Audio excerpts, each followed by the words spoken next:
Halo, pada video ini kami dari kelompok 6 kelas manajemen rantai pasok agribisnis I akan menjelaskan tahapan rantai pasok agribisnis dengan studi kasus komoditas bawang merah di Desa Bontotiro, Kecamatan Rumbia, Kabupaten Jeneponto. Anggota kelompok 6 ada Nita Anisya Firdaus, Faradia Rahmanur Azizah, Afifatus Soleha Gian Eva, dan Devi Agusa Putri. Sebagai pendahuluan, rantai pasok atau biasa disebut dengan supply chain berarti aliran material, informasi, pembayaran, serta jasa dari supplier ke konsumen akhir melalui pabrik dan gudang. Nah, sedangkan manajemen rantai pasok sendiri merupakan sebuah sistem yang terkoordinasi yang terdiri atas organisasi, sumber daya manusia, aktivitas, informasi, dan sumber daya lainnya yang terlibat secara bersama-sama untuk memindahkan suatu produk atau jasa dari tangan produsen ke konsumen. Nah, dalam manajemen rantai pasok sendiri ada berbagai tahapan. Yang pertama ada usaha tani, transportasi, pengolahan, distribusi, dan juga penyimpanan. Pada tahapan yang pertama adalah tahapan usaha tani, di mana pada tahapan usaha tani ini adalah mengolah sumber daya yang ada secara efektif. Yang kedua adalah transportasi.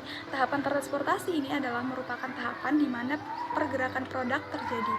Nah, pada tahapan yang ketiga adalah pengolahan. Pengolahan adalah mengolah bahan baku yang ada menjadi sebuah produk. Yang keempat adalah proses distribusi, di mana proses distribusi ini adalah pergerakan produk dari tempat produksi produk sampai dengan kepada konsumen tingkat akhir. Dan yang kelima adalah penyimpanan, di mana pada tahapan penyimpanan ini adalah barang disimpan terlebih dahulu sebelum dikonsumsi atau penyimpanan sementara sebelum diangkut. Selanjutnya adalah contoh penerapan tahapan-tahapan rantai pasok pada perusahaan agribisnis, di mana di sini kami mengambil contoh lembaga supplier EFRUL, yaitu unit usaha yang digagas oleh suatu proyek yang dijalankan oleh Yayasan Ersalindo Alamedica pada tahun 2016. Tujuan pembentukannya adalah sebagai penyedia data dan informasi pasar bagi pengambilan keputusan strategis dalam analisis proyek tersebut. Selain itu, EFRUL juga didesain agar dapat melakukan penetrasi pasar bagi produk pertanian, utamanya yang berlabel aman pestisida melalui kampanye dan negosiasi pasar. Namun, saat ini EFRUL sudah mulai mandiri dengan terlibat dalam industri hulu hortikultura di Sulawesi Selatan dan berhasil menjalin kontrak dengan beberapa pasar modern di Makassar sebagai supplier sayur dan buah segar. Sebagai supplier, EFRUL di sini bermitra dengan beberapa kelompok tani di Kabupaten Nrekang dan Jeneponto serta unit kerja pemerintahan untuk menjaga pasokan dan keamanan pangan. Saya akan menjelaskan mengenai tahapan rantai pasok dalam agribisnis bawang merah di Desa Bontotiro, Kecamatan Rumbia, Kabupaten Jeneponto. Untuk tahapan yang pertamanya itu adalah usaha tani. Petani bawang merah di Desa Bontotiro, Kecamatan Rumbia, Kabupaten Jeneponto itu melakukan usaha taninya tidak tergantung pada musim, tetapi tergantung pada permintaan pasar.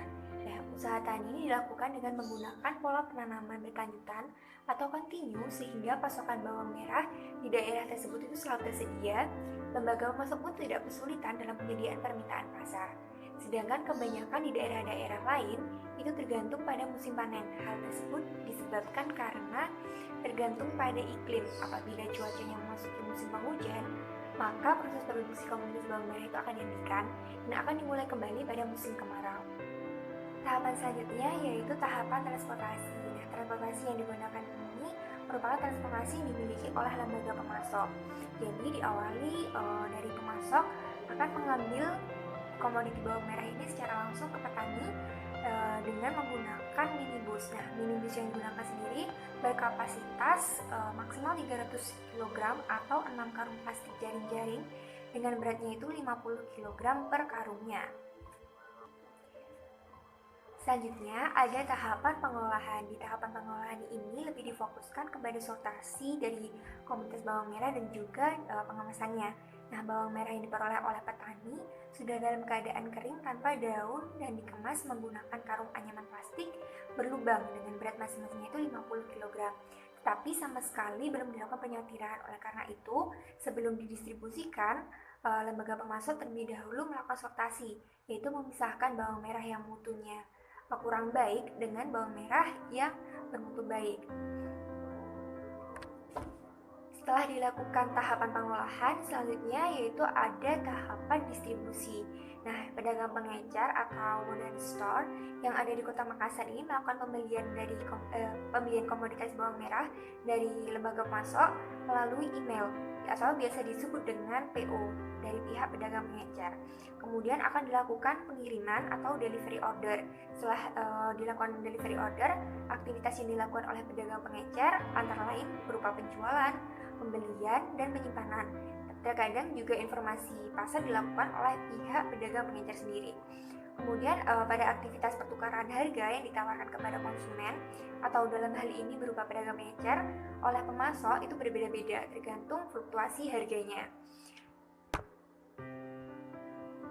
Dan untuk tahapan terakhirnya dari rantai pasok agribisnis bawang merah di Desa Wonotiro yaitu ada tahapan penyimpanan. Nah, lembaga pemasok melakukan penyimpanan di gudang penyimpanan yang berada di Kota Makassar. Untuk gudang penyimpanan sendiri itu memiliki luas 3 x 4 meter dengan tingginya 3 meter. Kemudian ada ventilasi udaranya dan kipas serta tingkat kelembapan yang telah diukur yaitu 600 derajat Celcius.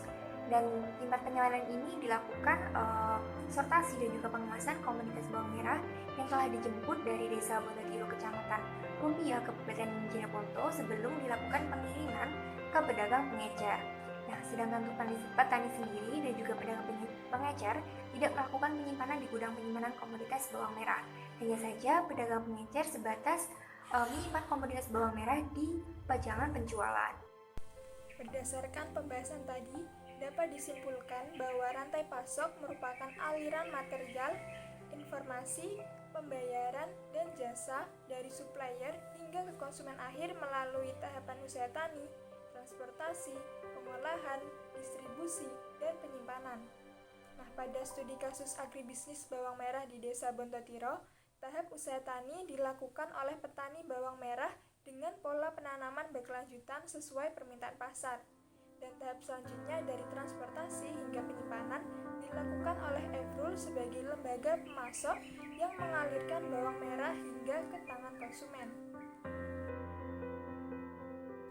Berikut ini merupakan sumber pustaka yang kami gunakan, yaitu skripsi berjudul Efisiensi Rantai Pasok Komoditi Bawang Merah Pasar Modern di Kota Makassar, studi kasus lembaga supplier Efrul di Kota Makassar, yang ditulis oleh Muhammad Farid pada tahun 2017.